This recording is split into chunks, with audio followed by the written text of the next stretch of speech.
जब हम गोवा के बारे में सोचते हैं तो समंदर और बीच याद आते हैं, है ना? पर गोवा की हवा में सिर्फ समंदर की महक नहीं, बल्कि ताज़े बेक हुए पाव की खुशबू भी है, जो पुरानी यादों से जुड़ी है। ये वो यादें हैं जो आज भी वहाँ के बुजुर्गों की बातों में जिंदा हैं। तो चलिए, आज गोवा की इसी महकती हुई विरासत की कहानी में थोड़ा खो जाते हैं।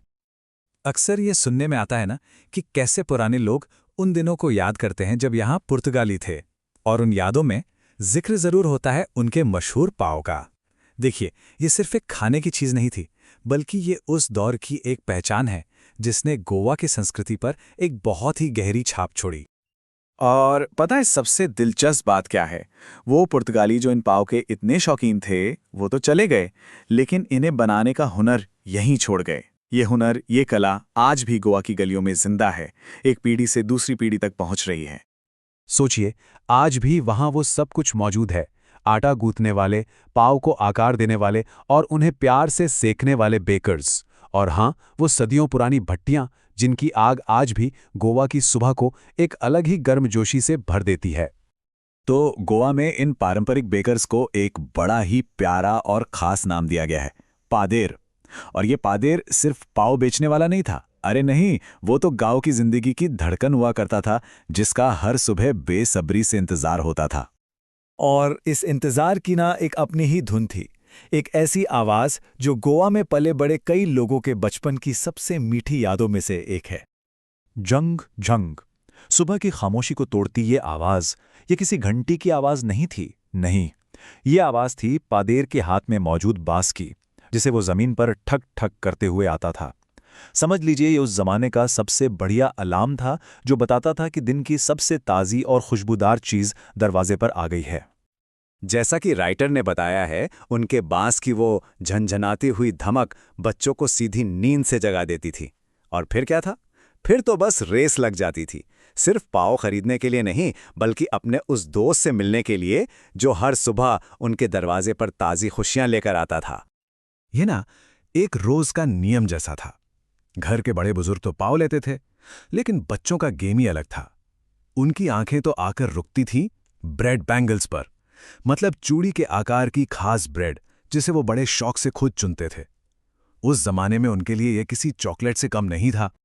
और सारी भागदौड़ के बीच हवा में तैरती ताजे पाव की वो खास महक, उफ, वो खुशबू आज भी यादों में ताज़ा है। सच ही है, कुछ यादों की अपनी एक अलग ही महक होती है ना? पर यह कहानी सिर्फ सुबह के नाश्ते तक नहीं रुकती। ये ब्रेड तो गोवा की जिंदगी के हर रंग, हर जश्न का एक अहम हिस्सा थी। ये कहना सच में बहुत मुश्किल है कि एक पादेर और उसकी भट्टी किसी गांव के लिए कितने जरूरी थे। ऐसा लगता था जैसे वो सिर्फ ब्रेड नहीं, बल्कि रिश्तों और परंपराओं को एक साथ आंच दे रहे हों। सोचकर देखिए, गोवा में कोई भी फंक्शन ब्रेड के बिना अधूरा है। शादी है तो तोहफे में बोल नाम की मीठी ब्रेड जाएगी। कोई पार्टी, ब्रेड तो होनी ही चाहिए। बेटी की सगाई पर सैंडविच बनना तो जरूरी है। और क्रिसमस जैसे त्योहार, अरे केक और बोलेनास के बिना तो सेलिब्रेशन ही कैसा। तो पादेर की पहचान सिर्फ उसके बांस की आवाज या पाव की खुशबू से नहीं थी। नहीं, उसकी एक और पहचान थी, उसका पहनावा। एक ऐसा पहनावा जो खुद एक कहानी बन गया। बहुत पुराने दिनों में जब पुर्तगाली यहाँ थे, तो ये पादेर एक खास ड्रेस पहनते थे। इसे कहते थे कबाई। कैसी होती थी ये एक सिंगल पीस लंबी सी फ्रॉक जैसी ड्रेस थी, जो घुटनों तक आती थी। लेकिन जैसा होता है, वक्त के साथ साथ ये स्टाइल भी बदला। कबाई की जगह अब आ गई एक शर्ट और एक जरा अलग तरह की पैंट। अलग क्यों? क्योंकि ये ना तो फुल पैंट जितनी लंबी थी और ना ही हाफ पैंट जितनी छोटी, बस बीच की कोई चीज। समझ लीजिए, ये उनका अपना सिग्नेचर स्टाइल बन गया था। और ये स्टाइल इतना मशहूर हुआ, इतना मशहूर, कि आज भी अगर गोवा में कोई ऐसी पैंट पहन ले जो घुटनों से बस थोड़ी नीचे तक हो, तो लोग मजाक में छेड़ते हुए कहते हैं, क्यों भाई, पादेर बन गया हो क्या? तो ये पादेर सिर्फ एक हुनरमंद कारीगर नहीं था। अपने जमाने में वो खुशहाली का, समृद्धि का एक चलता फिरता प्रतीक था। क्योंकि उस दौर में बेकिंग का काम काफी मुनाफे वाला था। इसका मतलब पादेर, उसका परिवार, यहां तक कि उसके काम करने वाले भी सब हमेशा खुश और खाते पीते नजर आते थे। और इसका सबसे बड़ा सबूत उनकी सेहत, उनका वो हट्टा कट्टा गोल मटोल शरीर। ये एक खुली निशानी थी कि भाई घर में किसी चीज की कोई कमी नहीं है।